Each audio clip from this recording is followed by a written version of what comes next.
तमिलनाडु और केरल में बीजेपी बुरी तरह से हारी है, यहां विपक्ष की जीत हुई है। तो जहां विपक्ष जीता है वहां तो सब कुछ ठीक ठाक है, आनंद है, उत्सव मनाए जा रहे हैं। लेकिन जहां हारा है वहां आसमान सिर पर उठाए हुए हैं। क्या अरविंद केजरीवाल, क्या अखिलेश यादव, क्या राहुल गांधी और क्या ममता बनर्जी बोल रहे हैं वोट चोरी हो गई, लोकतंत्र लूट गया, 100 सीटें लूट ली गई, यहां तो मनमर्जी चल रही है। यह कैसे हो गया भाई, कैसे हो गया?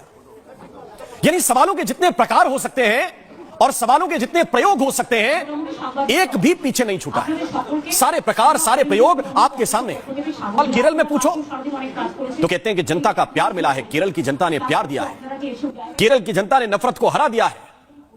लेकिन बंगाल का जो जनादेश है, जहां 206 सीटें बीजेपी को मिली, असम का जहां जनादेश है, जहां 100 से ज्यादा सीटें जीत कर आया है एनडीए गठबंधन, नहीं, वहां का वोट चोरी हो गया है, वहां तो लोकतंत्र पर हमला हो गया है। और दर्शकों, साल दर साल विपक्ष यही करता जा रहा है। मतलब हार रहे हैं, लगातार हार रहे हैं। लोकसभा चुनाव हार रहे हैं, वो भी लगातार हार रहे हैं, विधानसभा चुनाव भी एक एक करके हार रहे हैं। जहां जीत जाते हैं वहां तो जनता ने प्यार लुटाया है, और जहां हार जाते हैं वहां पर सीटें लूट ली गई हैं। अब तो नया यह निष्कर्ष निकाला गया है कि सीटें ही लूट ली गई हैं। लेकिन यह नेता एक सबक लेने के लिए तैयार नहीं है कि यह देश जो है यह सकारात्मकता से चलता है, यह पॉजिटिविटी से चलता है। विजय के पास तमिलनाडु में उनकी जो टीवी के पार्टी है, उनके पास क्या है? उनके पास क्या है? कोई कैडर है, कोई नेता है, कोई बड़े शानदार उम्मीदवार थे? तमिलनाडु में विजय के पास क्या था? एक उनकी स्टार की जो छवि है, उसके अलावा और क्या था? उनके नाम पर जो है सबसे ज्यादा सीटें तमिलनाडु की जनता ने दी है। क्यों? क्योंकि वो वहां की सरकार से नाराज है, वहां की जनता, और उन्हें कोई विकल्प चाहिए था। जिस विकल्प के रूप में उन्होंने बीजेपी को खारिज किया, एआईडीएमके को खारिज किया, डीएमके को तो हटा ही दिया, और विजय को चुनकर लेकर आए हैं, क्योंकि उन्हें लगा कि एक सकारात्मक छवि का व्यक्ति है, टीवी स्टार है, फिल्मों का स्टार है, तो ये हमारा राज्य चला सकता है। आपको याद होगा कि अरविंद केजरीवाल को ऐसी सत्ता दी थी, दिल्ली के लोगों ने कहा एक नई पॉजिटिविटी है, ये बीजेपी से अलग है, ये कांग्रेस से अलग है, इसको सत्ता दी जा सकती है। और केजरीवाल को एक बार नहीं, बार बार सत्ता दी गई। लेकिन दर्शकों, यह भी विपक्ष को समझना पड़ेगा कि यह देश अराजकता का देश नहीं है। आप चाहेंगे कि किसी के मन में कोई बीज डाल दिया और जनता अराजक हो जाए, संभव नहीं है। लोकतांत्रिक व्यवस्था के विरुद्ध इस वक्त एक सुनियोजित षड्यंत्र चल रहा है। बार बार एक चीज को रिपीट किया जा रहा है। राहुल गांधी कह रहे हैं कि असम और बंगाल में जनादेश की चोरी कर ली गई, लोकतंत्र को तबाह करने की तरफ यह बड़ा कदम है। भाई, केरल वाला कदम क्यों नहीं है? वहां भी इलेक्शन कमीशन कोई दूसरे प्रकार का था कि कोई दूसरा इलेक्शन कमीशन वहां पर बैठा हुआ था? बीजेपी ने इलेक्शन कमीशन की मदद से असम और बंगाल चुरा लिए, वो बोल रहे हैं। बंगाल में 100 से ज्यादा सीटें चुरा ली, हरियाणा महाराष्ट्र में भी ऐसा ही हुआ था। ये सारी बातें राहुल गांधी कह रहे हैं। और आपके पास जब अपनी नाकामी छुपाने का कोई तरीका बचता नहीं है, तब आपकी भाषा ऐसी हो जाती है। दर्शकों, यह हताशा की भाषा नहीं है कि भाई हताश हो गए, चुनाव हार गए, तो ऐसा नहीं है। यह भाषा उकसावे की भाषा है।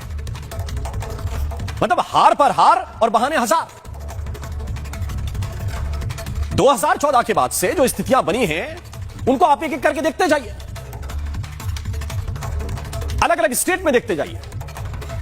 आप चुनाव हारते हैं, कई बार बीजेपी से हारते हैं, कई बार किसी और दल से हारते हैं। जैसे पंजाब में कांग्रेस पार्टी हार गई अरविंद केजरीवाल से, जैसे दिल्ली में कांग्रेस पार्टी को साफ कर दिया था अरविंद केजरीवाल की आम आदमी पार्टी ने, जैसे टीएमसी ने लगातार कांग्रेस पार्टी को शून्य पर लाकर पटक दिया बंगाल के अंदर। तो आप हारेंगे और नए किस्म का बहाना बनाएंगे।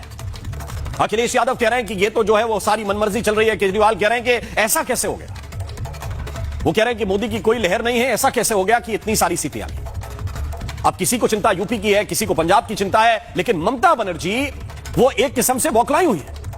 वो एक नई चीज को गढ़ना चाहती है।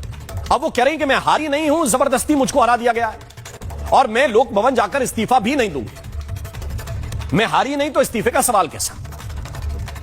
अब सवाल यह है कि आप हारे नहीं तो सर्टिफिकेट दिखाइए कि आप जीते कहां हैं। आप तो अपनी सीट भी नहीं जीते, 15,000 वोट से वो भी हार गए। नहीं, मुझे हराया गया है, ये केंद्रीय बलों ने, केंद्रीय ऑब्जर्वर्स ने, चुनाव आयोग ने मिलकर हरा दिया, लोकतंत्र की हत्या हो गई, मुझको धक्का दे दिया गया, सेंटर से निकाल दिया गया। हमने कभी ऐसा बर्ताव पुलिस का नहीं देखा है। बीजेपी ने मतगणना केंद्र को हाईजैक कर लिया, ऐसी अत्याचारी सरकार कभी देखी नहीं। गड़बड़ी करके सारा का सारा चुनाव जीता गया है, सारी संवैधानिक संस्थाएं पक्षपाती हैं, पूरा इंडिया गठबंधन एक साथ है। अब ये कमाल देखिए, यह भी उन्होंने कहा कि पूरा इंडिया गठबंधन एक साथ है। जब तक ममता बनर्जी को यह भ्रम था कि वो जीत रही हैं, तब तक इन्होंने कांग्रेस को एक सीट नहीं दी। कांग्रेस गठबंधन करना चाहती थी, एक सीट नहीं दी, ना लोकसभा के चुनाव में दी बंगाल में और ना विधानसभा के चुनाव में दी। और अब बोल रहे हैं कि सारा का सारा जो इंडी गठबंधन है वो एक है। पूरे चुनाव में राहुल गांधी इस बात को लेकर प्रचार करते रहे कि ममता बनर्जी की सरकार खराब सरकार है, ये करप्शन की सरकार है। और अब जब सरकार चली गई है, पहले बोल रहे थे कि ये सरकार जाने वाली है, पूरे चुनाव के उनके भाषण निकाल के देखिए। और अब जब सरकार चली गई है तो कह रहे हैं कि लोकतंत्र चोरी हो गया है, सीटें चोरी हो गई हैं। यह मनोरंजन से ज्यादा और कुछ नहीं है। या तो आपकी वो बात सही थी जो आप रैली में बोल रहे थे कि यह सरकार खराब सरकार है, यह सरकार जाएगी, यह जाने वाली है, लिख लीजिए। और अब आप कह रहे हैं कि लोकतंत्र चोरी हो गया, तो फिर पहले गप्पबाजी क्यों कर रहे थे चुनावी रैलियों में संसाधन खर्च करके? मेरा सवाल यह है कि आपको जिस सीट पर डाउट है ले जाइए कोर्ट के सामने। मान लीजिए कि भवानीपुर पर आपको डाउट है कि जबरन चुनाव आयोग ने जिता दिया, काउंटिंग में गड़बड़ी करके जिता दिया, आप जाइए कोर्ट के सामने, सारी की सारी मशीनें जैसी थी वैसी रखी रहेंगी। ऐसा पहली बार नहीं है कि हो रहा है। जो भी प्रत्याशी इससे पहले गए हैं कोर्ट के सामने, कोर्ट ने रिकाउंटिंग कराई।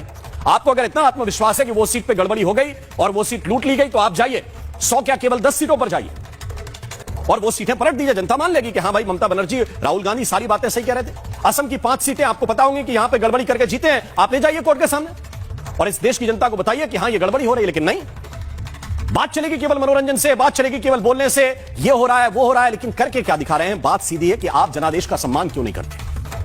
आप केरल में जीते हैं तो आपको जीत मुबारक, वहां की जनता ने आपको चुना है। लेकिन बाकी असम में अगर कोई जीता है, आप हारे हैं, तो उसको स्वीकार करने में आपको सीट चोरी हो गई, वोट चोरी हो गई, लोकतंत्र चोरी हो गया। सीट मिली है आपको 80, बीजेपी की सीटें 206, 207, सारी सीटें चोरी हो गई।